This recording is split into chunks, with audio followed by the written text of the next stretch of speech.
नमस्कार, सोलकढी थाट या चॅनलमध्ये आपलं स्वागत आहे। आज मी आपल्याला वांग आणि शेगलाच्या शेंगा यांची जवला घातलेली भाजी दाखवते। ही तुम्ही पावसाळ्यात जेव्हा मच्छी मिळत नाही तेव्हा असं सुक्या मच्छीच्या प्रकारात तुम्ही बनवू शकता, अशी रेसिपी आहे। तर आपण रेसिपीला सुरुवात करूया। इथे मी आता कढई तापत ठेवली आहे, त्यामध्ये तेल टाकून घेते। 1 टेबलस्पून तेल टाकते। तेल तापल्यावर त्यात एक छोटा कांदा बारीक चिरून घेतलाय, तो परतून घेते।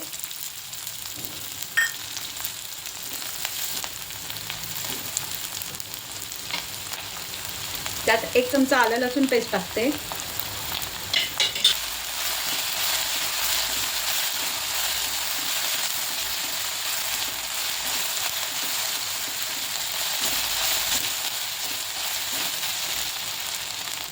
त्यात आता एक बारीक चिरलेला टोमॅटो टाकते।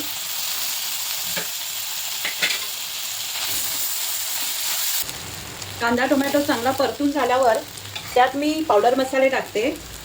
त्यासाठी मी इथे 1 चमचा गरम मसाला, अर्धा चमचा हळद, 1 चमचा मालवणी मसाला, 1 चमचा कांदा लसूण मसाला, इथे 1 चमचा धन्याची पूड घेतली आणि इथे थोडंसं लाल तिखट, काश्मीरी लाल तिखट घेतलं। हे सगळे मसाले मी टाकून घेते।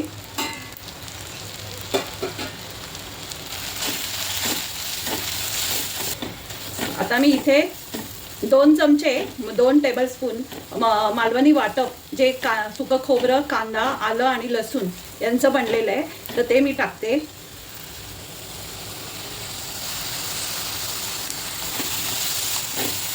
चांगलं परतून घेते तेल सुटेपर्यंत।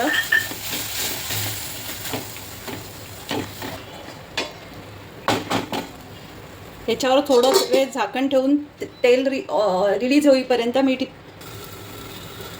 बघूया। आता इथे साईडने असं ऑइल निघालेलं आहे, म्हणजे हे वाटप चांगलं भाजलेलं आहे। आता त्यामध्ये मी शेंगा, वांग आणि बटाटा टाकून घेते। शेगलाच्या शेंगा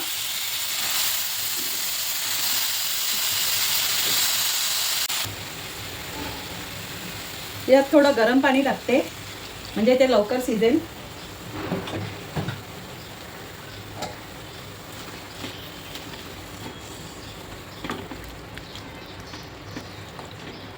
थोडा वेळ झाकण ठेवून शिजवून घेते। बघूया झाकण काढून शेंगा शिजल्या आहेत का।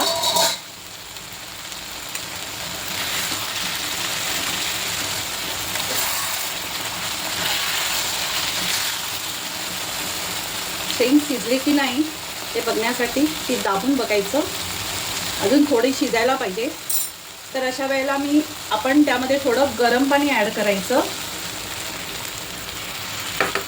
आणि अजून थोडा वेळ शिजू द्यावी।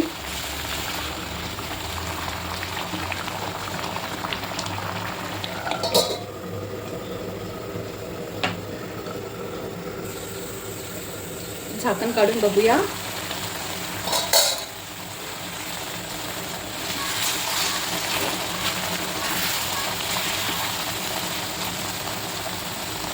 आता इथे मी थोडं मीठ टाकते, कारण सुक्या जवल्यामध्ये मीठ असते, म्हणून मिठाचं प्रमाण कमी टाकायचं।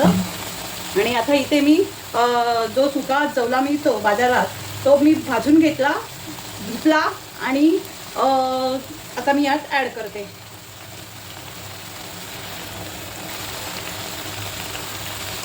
भाजून घेतल्यावर स्वच्छ धुवून घ्यायचा, कारण त्यात माती असते थोडी। असं शेंगा बटाट्याच्या भाजीत जवला घालून छान लागते ही भाजी भाकरी सोबत खाण्यासाठी।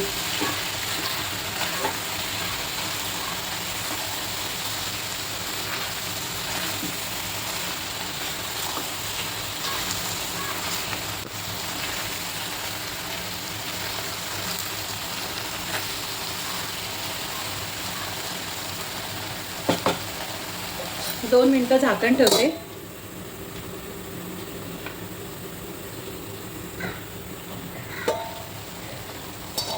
मस्त शिजली आपली भाजी, खाण्यासाठी रेडी आहे। शेंग, बटाटा आणि वांग जवला यांची सुकी भाजी।